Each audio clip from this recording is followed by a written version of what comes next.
In our Sunrise Smart Start, 2 minors were shot last night, leaving a 12-year-old dead. This according to the Rochester Police Department. Jatira Marsh joins us live this morning from the Public Safety Building with more on this. Jatira, good morning.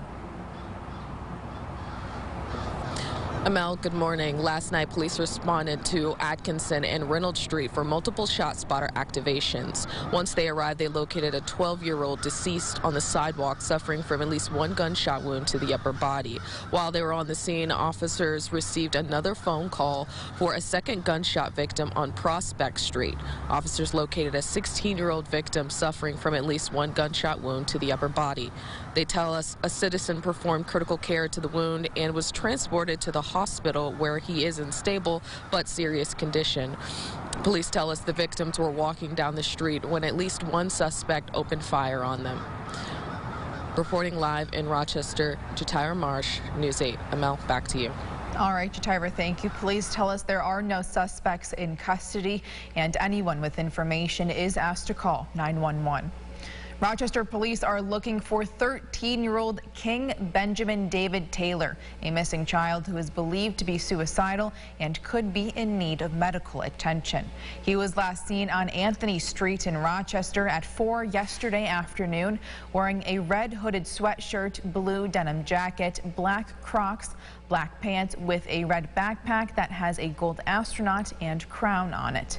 Anyone with information is asked to call 911.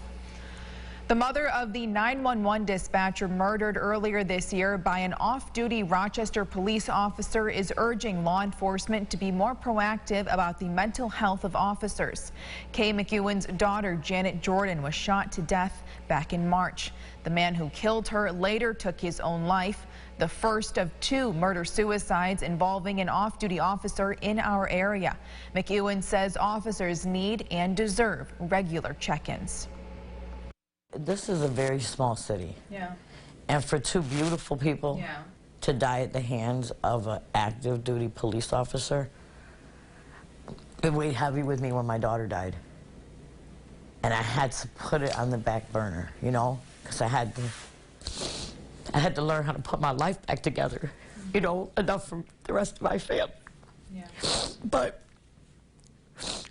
when this happened and I saw it on the news, it's just burning in my heart again. More information on the resources available to law enforcement members in New York State are included with this story over on our website, rochesterfirst.com. Shoppers at Eastview Mall will soon notice some additional security this holiday season. The Ontario County Sheriff's Office is teaming up with the mall and Fishers Fire Department to incorporate those changes, which include more deputies inside the mall, plus a bike patrol in the parking lot to prevent vehicle break-ins. Ontario County Sheriff Phil Povereau says Eastview expects to see close to 1 million shoppers this holiday season.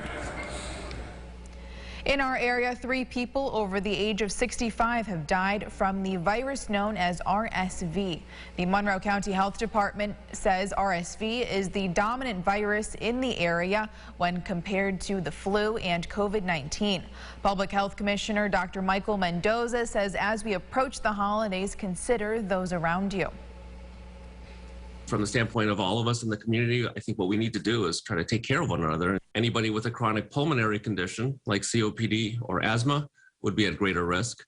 But in general, this is not unlike any other condition. RSV is especially dangerous for babies and people over the age of 65. A group of faith leaders in Rochester gathered last night to discuss 3 recent actions they believe are harming the Black community in Rochester. They specifically mentioned County Executive Adam Bellows' veto of the Crescent redistricting map, which supporters say would create 5 majority Black voting districts in Monroe County. They also voiced disappointment that Robert Fogg, a Black attorney from Buffalo, was not appointed the Public Defender's Office, even though he was approved by a select committee. These patterns of anti-Blackness and racial undertones in decision-making harm the future of Black people and leaves the Black community vulnerable, leaves our voices muted, and leaves our communities struggling. And so we call on Adam Bellows to work collaboratively with President Sabrina Lamar to correct these decisions, to provide more racial equity and more inclusion and more justice for the Black community. Bello has said the Crescent Map, which was passed by the Monroe County Legislature last month, will actually diminish the ability of Black voters to elect a representative of their choice, meaning the new map would have worked against Black voters in our area, which is why Bello says he vetoed it. While yesterday can be considered a historic day in New York State for recreational marijuana sales, it was met with disappointment as a number of businesses in our area will have to wait for approval due to a recent lawsuit against the state. The temporary hold prevents the issuing of licenses to sell marijuana in 5 regions, including the Finger Lakes, Western, and Central New York. All right, let's check in now with meteorologist James Gilbert. Temperatures out there right now, 32 in our area, for what I think, James. Yeah. It's a little chilly this morning. Yeah, right around 32, and we've got a big difference between if you're north of the Thruway, you're generally above freezing, maybe in the 34 or 35. But if you're south, we are talking temperatures below. We've got a couple of spots in the 20s there. Henrietta sitting right at 30, Victor at 31, so potentially a little bit of frost on the grass there. Numbers do get into the 40s this afternoon. Take this opportunity, maybe if you still have to do a little bit of work in the yard, some raking possible. Partly cloudy skies, less wind than yesterday. That always makes it easier to get in the yard. We'll take a look at the Thanksgiving forecast, the 8-day, at the end of the show. Amel? All right, James, thank you. Taking one last look at our roads this morning, we do have an accident in Rochester on Portland Avenue, northbound, southbound at Trust Street. It does not seem to be affecting any of the roadways or creating any congestion. Again, that's Portland Avenue, northbound, southbound at Trust Street. Otherwise, 390, 490, and 590 are running on time this morning. Thanksgiving is just 2 days away, with many people getting ready to visit family. Officials with the Frederick Douglass Greater Rochester International Airport say things are going pretty smooth so far. Airport Director Andy Moore says this week will look a lot different for travelers compared to this time last year, as traffic is expected to be back to pre-pandemic levels.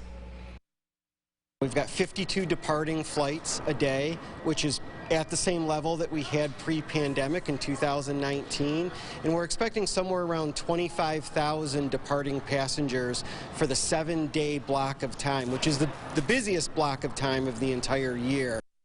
Moore adds Rochester's current weather forecast shouldn't be cause for flight delays, although the pilot shortage and other issues that caused disruptions this summer are still a factor. He says this should not impact travelers flying out of Rochester for the holiday. Exactly. But getting on the bus, that's the B word I was looking for. The bus stop forecast. It could be a little chilly out there. Numbers starting around 30, but we're finishing near 40. Still a sunglasses day for you. 8-day forecast here.